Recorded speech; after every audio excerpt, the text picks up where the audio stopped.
आठवीं कक्षा के सभी बच्चों को मेरा नमस्कार। सभी बच्चे को सुप्रभातम। आज हम द्वितीय सत्र में पाठ एक पत्र लेखन, पत्र एवं डायरी वो अच्छी तरह से पढ़ेंगे। तो पत्र लेखन जो है उसके बारे में सबसे पहले आपको अच्छी तरह से समझना है, क्योंकि आपकी जो परीक्षा है उसमें आपको पत्र लेखन पूछा जाता है। तो पत्र को किस तरह से लिखना चाहिए, आपको पत्र को किस तरह से समझना चाहिए, वो बात भी जरूरी है ना बच्चे। तो सबसे पहले हम पत्र की कुछ जो बात है वह हम अच्छी तरह से समझेंगे। आप सभी बच्चे के पास जो पाठ्य पुस्तक है, तो आपका द्वितीय सत्र में जो पाठ एक है वो आपकी पाठ्य पुस्तक में आप सभी बच्चों को निकालना है और समझना है कि उसमें क्या कहा जाता है। दूर बसे अपने जो संबंधी होते हैं, अपने जो सगे होते हैं कि दूर बसते हैं, यहाँ हमारे साथ नहीं रहते हैं पर बहुत दूर है। तो आपको क्या करना है कि दूर बसे अपने जो सगे संबंधियों है, अपने जो मित्रों हैं, परिवारजनों हैं तथा कभी कभी विभिन्न जो अधिकारियों को जो पत्र लिखने की आवश्यकता रहती है, आपको उसे निमंत्रण देना हो तो आपको क्या करना होगा। आपको सबसे पहले उसको क्या लिखना है, पत्र लिखना है। पत्रों के द्वारा हम अपनी जो बात है वो अत्यंत सुगमता से उन तक पहुंचा सकते हैं। आपको जो कहना है उसे, आपके सगे, आपके संबंधी, आपको मित्र, उसे आपको जो कहना है वह आप पत्र के जरिए लिखकर आपके सगे संबंधियों तक आप अच्छी तरह से पहुंचा सकते हो। फिर क्या करना है कि यद्यपि आजकल दूरभाष यानी कि ईमेल है, इंटरनेट और मोबाइल द्वारा यानी कि फोन, इसकी तरफ भी कार्य किया जाता है, फिर भी पत्रों का महत्व कम नहीं हुआ है। क्योंकि जो आजकल इंटरनेट है, ईमेल है, मोबाइल फोन है, तो आप फोन पर भी आपके सगे संबंधियों को अच्छी तरह से बता सकते हैं ना बच्चे। पर पत्र का भी अपना अलग महत्व है। फोन पर आप बात करें और पत्र के जरिए आप बात करें, दोनों में बहुत अंतर है। आपकी जो बात है वह आपके सगे के जरिए आपको पहुंचानी है, तो आप पत्र के जरिए आप अच्छी तरह से पहुंचा सकते हो ना। तो इस तरह उसका क्या महत्व है पत्र का, मैं आपको समझाती हूँ कि पत्र के द्वारा विस्तार से अपनी बात को व्यक्त की जाती है। अपनी जो मन की जो बात है पत्र के जरिए आप अपने सगे संबंधियों के साथ व्यक्त कर सकते हैं। पत्र के द्वारा विचारों को प्रेषित करना अन्य साधनों की अपेक्षा से सस्ता है। अन्य साधनों द्वारा इस अपने विचारों को स्पष्ट आप नहीं कर सकते हैं, तो पत्र लेखन द्वारा अपने जो विचार है अन्य साधनों से श्रेष्ठ है। अपने विचार अपने सगे संबंधियों के साथ पहुंचा सकते हैं। अधिकारियों तक अपनी बात पहुंचाने, शिकायत करने, आवेदन या प्रार्थना आदि के लिए केवल पत्रों का ही सहारा लिया जा सकता है, अन्य साधनों का नहीं। अगर आपको कुछ अधिकारियों से शिकायत करनी है यानी कि प्रार्थना करनी है तो आपको ये पत्र द्वारा ही आप कर सकते हैं, बाकी फोन से आप नहीं कर सकते हैं। शिकायत करनी है, अगर हमारे गली हो मोहल्ले है इसमें बहुत ज्यादा गंदगी हो गई है, कचरा इधर उधर पड़ा है, तो इसके लिए आपको सबसे पहले पत्र लिखना है। आप यहाँ जाकर अपनी बात को व्यक्त नहीं कर सकते हैं, यानी कि फोन के द्वारा भी आप यह बात नहीं बता सकते हैं, आपको पत्र ही लिखना पड़ता है और फिर अपनी जो बात है वो आप पत्र के जरिए ही व्यक्त कर सकते हैं। तो इसीलिए आपका पहला जो है आपका पत्र लेखन में आपका पहला है निमंत्रण पत्र। निमंत्रण पत्र सबसे पहले हमने बच्चों को जो पसंद है ना यही पत्र हम ले लें कि जन्मदिन के अवसर पर, जन्मदिन के अवसर पर उपस्थित रहने के लिए मित्रों को निमंत्रण पत्र। अगर आप सभी बच्चे एक ही कक्षा में पढ़ते हो, कक्षा 1 से 7 तक सभी बच्चे एक साथ ही रहते हो, पर 8वीं कक्षा के आप सभी बच्चे दूर हो गए पर आपकी याद जो है दिल में बसी है, तो आप इस सभी बच्चे को बुलाना चाहते हैं अपने जन्मदिन पर, तो आप किस तरह से बुलाए जाए ये भी सोचना है ना। सोचने वाली बात है कि अगर आपके मित्रों को आपको अपने घर जन्मदिन में अवसर पर बुलाना है तो आप क्या करेंगे बच्चे, क्या करेंगे, तो उसे पत्र लिखेंगे और अपनी बात बताएंगे और फिर अपने मित्र को पत्र के जरिए आप अच्छी तरह से बुला सकते हैं।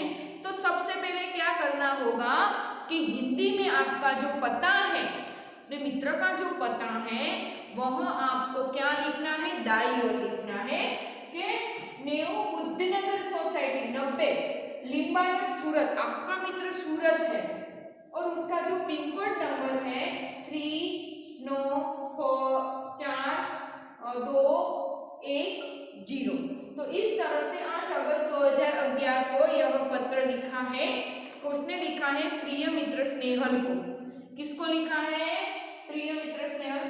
सप्रेम स्मरण, स्मरण का मतलब क्या होता है बच्चे, आपको पता है? याद। हम अपने मित्र को क्या करते हैं? याद। इसीलिए उसने कितना अच्छा लिखा है कि प्रिय मित्र स्नेहल सप्रेम स्मरण। आज हम अपने से बड़ों को, आपके जैसा है तो आप स्मरण लिख सकते हो, बहुत सारा प्यार लिख सकते हो, पर आपसे बड़ा हो, अगर आपकी उम्र का नहीं है, आपसे बड़ा हो, तो आपको क्या करना है? क्या करना है बच्चे? अगर आपसे बड़े हैं तो आपको नमस्कार करना है। क्या लिखना है यहाँ? सप्रेम नमस्कार। इस तरह से आपको पत्र लिखते समय बहुत खुश याद रखना है और ध्यान भी रखना है। सप्रेम नमस्कार। तो इस प्रकार कौन पत्र लिखता है? यहाँ साहिल सा अपने मित्रों को पत्र लिखता है, साहिल। और क्या बताता है पत्र में, यह हम समझेंगे कि तुम्हें यह जानकर खुशी होगी कि अगले रविवार को मेरा जन्मदिन है। उसके मित्र को बताता है कि तुम्हें यह जानकर खुशी होगी कि अगले रविवार मेरा जन्मदिन है और इस बार में छुट्टियों के दिन मेरे जन्मदिन है, इसलिए मैं अपने सभी मित्रों को बुलाना चाहता हूँ और उन सबको आज निमंत्रण भेज रहा हूँ कि मेरा जो जन्मदिन है मैं सारे मित्रों को बुलाना चाहता हूँ, इसीलिए मैं यह निमंत्रण तुम्हें भेज रहा हूँ। और क्या लिखता है? तुम जानते हो कि सालगिरह का दिन कितने आनंद का दिन होता है। उस दिन हमारे कई रिश्तेदार भी आएंगे और विपिन, साहिल, प्रशांत, शानिया आदि सब अवश्य आएंगे। मैं चाहता हूँ कि तुम भी यह दिन जरूर आओ। यदि तुम नहीं आओगे तो हम सबको बुरा लगेगा। जो कई बच्चे ऐसे होते हैं कि अपने मित्रों को बुलाते हैं, फिर सारे मित्र इकट्ठे होते हैं, बहुत सारा आनंद करते हैं, केक काटी जाती है, सभी बच्चों अच्छी तरह से केक खाते हैं, नाश्ता करते हैं, अच्छी तरह से सभी बच्चे एक साथ खाना भी खाते हैं। तो अपने मित्र को क्या बोलता है कि हमारे बहुत सारे मित्र आएंगे, अगर तुम नहीं आओगे ना तो मुझे बहुत बुरा लगेगा, ऐसा बोलता है। अपने मित्रों को बुलाने के लिए वो क्या लिखता है? अपने मन की बात लिखता है कि सारे मित्र आएंगे, अगर तुम नहीं आओगे तो मुझे बहुत बुरा लगेगा, मुझे अच्छा नहीं लगेगा। मैं चाहता हूं कि तुम भी उन दिन यहाँ जरूर आओ। यदि तुम नहीं आओगे तो मुझे बहुत बुरा लगेगा। हम तो उन दिन सारा समय आनंद में बिताना चाहते हैं।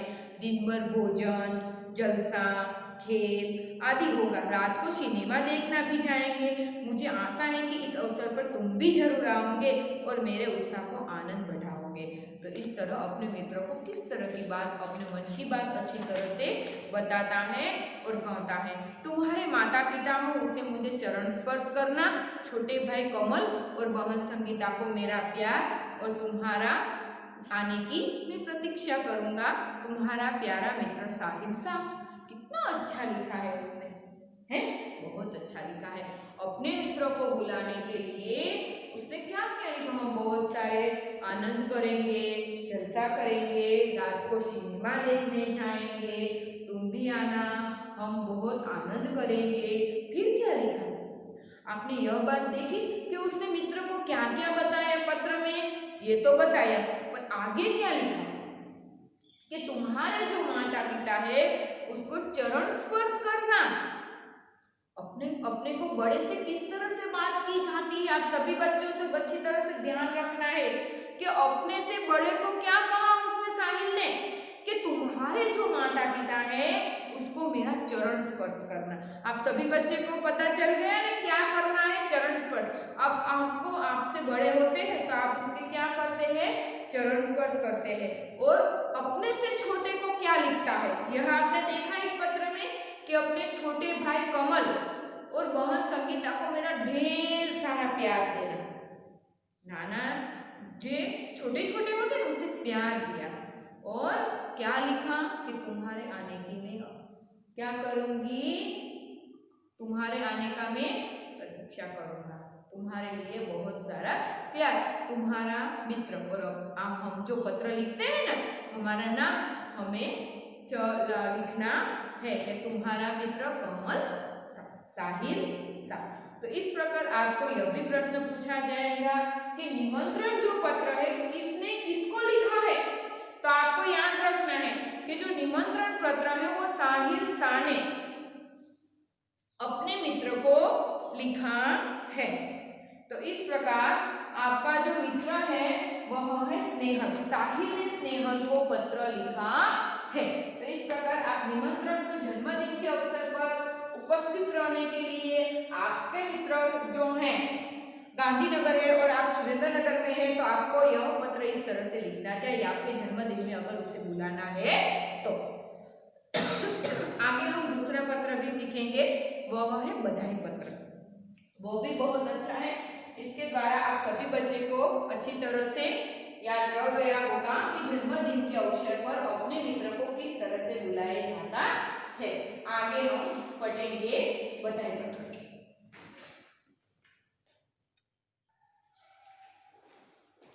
तो बच्चे अब हम पढ़ेंगे बधाई पत्र। तो बधाई पत्र जो है इसमें आपको क्या करना है मैं आपको समझाती हूँ। सबसे पहले हमने पढ़ा निमंत्रण पत्र, उसके बाद है बधाई पत्र। तो बधाई पत्र में भी हमको दाईं ओर सबसे पहले क्या पता लिखना है।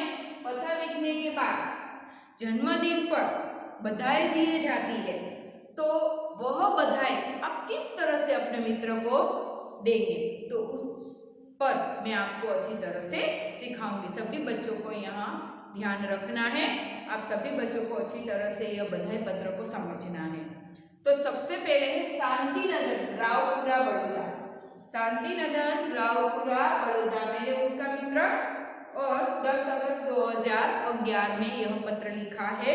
प्रिय मित्र साहिल, साहिल जी स्नेहल है उसने साहिल को पत्र लिखा है कि प्रिय मित्र साहिल प्रेम स्मरण, स्मरण यानी कि याद, तुम्हारी बहुत याद, मैंने आपको पहले भी बता चुका है। तो इस प्रकार सबसे पहले आपको इसका शब्दार्थ को समझना है कि जो सालगिरह होती है ना, कि सालगिरह यानी कि जन्मदिन के पर बधाई पत्र आपको मित्र को जन्मदिन की बधाई देनी है। इसका जरिया आपको यह पत्र मैं आपको सिखाती हूँ। सभी बच्चे को अच्छी तरह से ध्यान रखना है कि सालगिरह का मतलब होता है जन्मदिन। क्या होता है? जन्मदिन। दफ्तर यानी कि कार्यालय, मंगल यानी कि कोई शुभ प्रसंग हो या कोई सगाई हो, किसी का लग्न हो, जन्मदिन हो, आपके घर में कोई नई पूजा हो, तो मंगल यानी कि उसे शुभ बोला जाता है। दिवस यानी कि बेबस मजबूत, चिरंजीवी यानी कि दीर्घायु लंबी उम्र, इसका अर्थ होता है लंबी उम्र। तो इन जब मैं आपको पत्र समझाऊंगी तब उसमें सारे शब्दार्थ आएंगे, मैं आपको अच्छी तरह से समझाऊंगी। जो स्नेहल है वह साहिल को पत्र लिखता है बधाई पत्र कि कल ही तुम्हारा पत्र मिला। क्या बोला? कल ही मुझे तुम्हारा पत्र मिला तो हम सब बहुत खुश हो गए। जब तुम्हारा पत्र मुझे मिला तो हम सब बहुत ही खुश हो गए और तुम्हारी सालगिरह का निमंत्रण भी मिला। तुम्हारी जो सालगिरह है ना, जन्मदिन, उसका हमें निमंत्रण भी मिला और वह जानकर विशेष प्रसन्नता हुई कि कल ही तुम्हारी सालगिरह है। तो इधर माँ कुछ दिनों से बीमार रहती है और पिताजी को तो सुबह 10 बजे ही दफ्तर जाना पड़ता है। दफ्तर यानी कि कार्यालय, जो वह नहीं आ पाता है उसके जन्मदिन में, इसीलिए वह अपने पत्र में क्या उसके मित्र को बताता है। आप सभी बच्चे को यह ध्यान रखना है कि कल ही तुम्हारा पत्र मिला, कल ही तुम्हारा जो जन्मदिन है वह बहुत अच्छा था, मुझे जानकर बहुत ही खुशी हुई। पर क्या हुआ, मेरी जो माँ है उसकी तबीयत अच्छी नहीं है और मेरे जो पिताजी हैं मेरे पिताजी को बहुत सवेरे यानी कि सुबह कार्यालय दफ्तर जाना पड़ता है। दर्शना की भी सुबह स्कूल जाना पड़ता और वह तो अब भी बहुत ही छोटी है। इसी कारण घर का बोझ मुझ पर है। जो बताता है उसका मित्र कि उसकी माँ की तबीयत अच्छी नहीं है, उसके पिताजी है, उसे दफ्तर जाना पड़ता है बहुत सुबह। उसकी जो बहन है वो बहुत ही छोटी है, वह घर का काम नहीं संभाल सकती, इतनी छोटी है। इसलिए घर की जो सारी जिम्मेदारियां हैं अब मुझे उठानी पड़ती है क्योंकि मेरी माँ की तबीयत अच्छी नहीं है। फिर क्या होगा? अब तुम ही कहो कि इस सारा बोझ मैं किसके ऊपर सौंप कर तुमसे आ मिलूं? मेरे दिल में तो बहुत होता है कि इस शुभ अवसर पर उड़कर तुम्हारे पास आ जाऊं, परंतु घर की स्थिति का विचार करके मैं विवश हो जाता हूँ और मन को करते हुए भी नहीं आ सकता। मुझे मन तो बहुत करता है तुम्हारे जन्मदिन में आने के लिए, पर मैं बहुत ही विवश हूँ, मैं नहीं आ पाता। मैं क्या करूं? मुझे बहुत ही मन होता है कि मैं उड़कर तुम्हारे पास आ जाऊं इस शुभ प्रसंग में, पर मेरा घर पे बोझ होने के लिए मैं नहीं आ पाता हूँ। अब क्या? तुम तो अब 1 साल बड़े हो गए हो, इस अवसर पर मैं तुम्हें बधाई क्यों न दूं? तुम तो 1 साल बड़े हो गए, मुझे ऐसा लगा कि मैं अपने मित्रों को बधाई दूं। मैं तो चाहता हूँ कि बार बार तुम्हारी सालगिरह आया करे और हमें खुशियाँ मनाने का मौका मिले। इस मंगल अवसर पर उपस्थित न रह सकते हुए भी मेरे दिल में तुम्हारे लिए बहुत सारी शुभकामनाएं है। मैं चाहता हूँ कि ईश्वर तुम्हें चिरंजीवी रखे और तुम्हें नया वर्ष सुखदायी रहो। बहुत अच्छा उसका जो मित्र है उसने अपने मित्र को इस तरह से पत्र लिखा कि स्नेहल ने साहिल को बताया। इस पत्र में आप सभी बच्चे ने देखा कि उसने अपने मित्र को किस तरह से बात की। आप सभी को समझ में आया कि उसने जन्मदिन पर नहीं जा सका, इसकी सालगिरह पर नहीं जा सका, तो उसने क्या किया? आपका बहुत ही खास मित्र हो पर आप उसके जन्मदिन पर नहीं जा सकते हो, आपका गाढ़ मित्र होता है, फिर आप क्या करेंगे? उसको बधाई देने के लिए जो पत्र है वह आप लिखेंगे। तो किस तरह से इस बधाई का पत्र लिखा जाता है यह आपको समझाया है कि काल ही तुम्हारा पत्र मिला, मुझे जानकर बहुत ही खुशी हुई, पर मैं विवश हूँ, मैं मजबूर हूँ। मैं तुम्हें बताता हूँ कि मेरी जो माँ है उसकी तबीयत अच्छी नहीं है और जो पिताजी है उसे बहुत बड़े सवेरे दफ्तर यानी कि कार्यालय जाना पड़ता है और मेरी जो छोटी बहन है वो अभी बहुत छोटी है, घर का जो सारा काम वह नहीं कर सकती, घर का बोझ नहीं उठा सकती। तो मैं तुम ही बताओ कि सारे बोझ जो है मैं किसको सौंप कर तुम्हारे पास आऊं? मुझे तो बहुत मन कर रहा है कि मैं तुम्हारे इस शुभ अवसर में, शुभ मंगल अवसर में मैं तुम्हारे पास आऊं, तुम्हारे साथ खुशियां बांटूं, सारे मित्रों को मैं मिलूं। ये सारी मनोकामनाएं मेरी इच्छाएं हैं, पर मैं क्या करूं? तुम ही बताओ। मेरे पास अब कोई चारा नहीं है, मुझे ये घर का बोझ तो उठाना ही। अगर मेरी बहन बड़ी होती तो मैं तुम्हारे पास उठकर चला आता, मेरा तो बहुत मन कर रहा है। इतना सारा उसके मित्रों को बताता है। तुम भी बच्चे विचार तो कीजिए कि यह पत्र लिखकर जब उसका मित्र पढ़ेगा तो उसको कैसा आनंद आएगा कि मेरा मित्र आया नहीं है लेकिन उसे मुझे बधाई किस तरह से दी है, अपना विचार किस तरह से प्रकट किया। फिर क्या बताता है? पता है बच्चे आपको कि तुम तो अब 1 साल बड़े हो गए हो, तो मैं तुम्हें बधाई ना दूं? मैं तुम्हें बधाई देना चाहता हूँ कि तुम्हारा जो है यह वर्ष, जो नया वर्ष, वो बहुत ही सुखदायी रहे, तुम चिरंजीवी हो, तुम बहुत तरक्की करो, तुम आगे बढ़ो।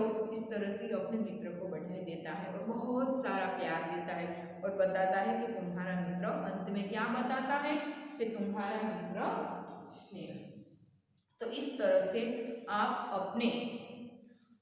से आप सभी बच्चे भी इस प्रकार का पत्र, आप बधाई जो पत्र है वह अपने मित्र को अच्छी तरह से लिख सकते हैं। अगर आपकी कोई मजबूरी होती है, आप नहीं जा पाते हैं, वह आपको प्रेम से निमंत्रण देता है, उसका निमंत्रण को आपको अस्वीकार नहीं करना है। आपको क्या करना है? उसे प्रेम से उसका निमंत्रण का आपको उत्तर देना है किस तरह से उत्तर देना है मैंने आपको इस पत्र में समझा दिया कि आपकी कोई मजबूरी हो गई हो, आप विवश हो गए हो, आप नहीं जा सकते हो, तो इस प्रकार का बधाई पत्र के जरिए आप इस प्रकार पत्र लिखकर आपके मित्र जो है उसे अच्छी तरह से बता सकते हैं। तो सबसे पहले हमने देखा कि जन्मदिन के अवसर पर, और दूसरा हमने सीखा बधाई पत्र। तो इन दोनों जो पत्र है उसमें बहुत ही अंतर है। सबसे पहला जो पत्र है वह अपने मित्रों को निमंत्रण देता है, और दूसरा जो पत्र मैंने आपको समझाया बधाई पत्र, इसमें क्या किया, वो उनका जो मित्र है वह नहीं जा पाए, इसीलिए अपने मित्र को नहीं जाने के लिए वह बधाई देता है, और बधाई के जरिए वह पत्र को समझाता है, पत्र में लिखता भी है, और पत्र में अपने जो दिल की बात है वह अपने मित्र के साथ शेयर करता है। अपने मित्र को अपनी दिल की बात बता सकते हैं। जो बच्चे यह सारी बात हम मोबाइल से नहीं बता सकते, पर पत्र के जरिए हमें अपने जो विचार हैं, अपनी जो दिल की बात है वह हम जरूर शेयर कर सकते हैं। तो इस प्रकार पत्र का यह महत्व है। और पत्र यानी कि आप अपने विचार से, मौलिकता से आप सभी बच्चे अच्छी तरह से लिख सकते हैं।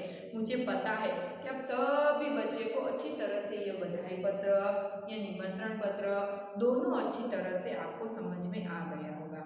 आप जब हम स्कूल में निबंध की नोट है उसमें हमने ये सारा पत्र आपको लिखाते हैं, पर अब आपको क्या करना है बच्चे, कि अब आपको जो ये पत्र है आपकी पाठ्य पुस्तक में सबसे पहला पत्र निमंत्रण और दूसरा है बधाई पत्र, तो इन दोनों पत्रों को आपको अपनी नोट में लिखना है। अगर आपकी परीक्षा में यह पत्र पूछा जाए तो आपको यह वीडियो आपको अच्छी तरह से देखा होगा, और इस होमवर्क को आपने नोटबुक में लिखा होगा, आपके पाठ्य पुस्तक में ही है, और पाठ्य पुस्तक को देखकर ही आपको ये अच्छी तरह से इन दोनों पत्रों को लिखना है। लिख रहे कौन? सभी बच्चे अच्छे हैं। 8वीं कक्षा के सभी बच्चे बहुत ही होशियार है। सभी बच्चों को अच्छी तरह से अपनी नोटबुक में यह दोनों पत्रों को आपको लिखना है। अच्छा, आप सभी बच्चों को पता चल गया ना कि आपको क्या करना है।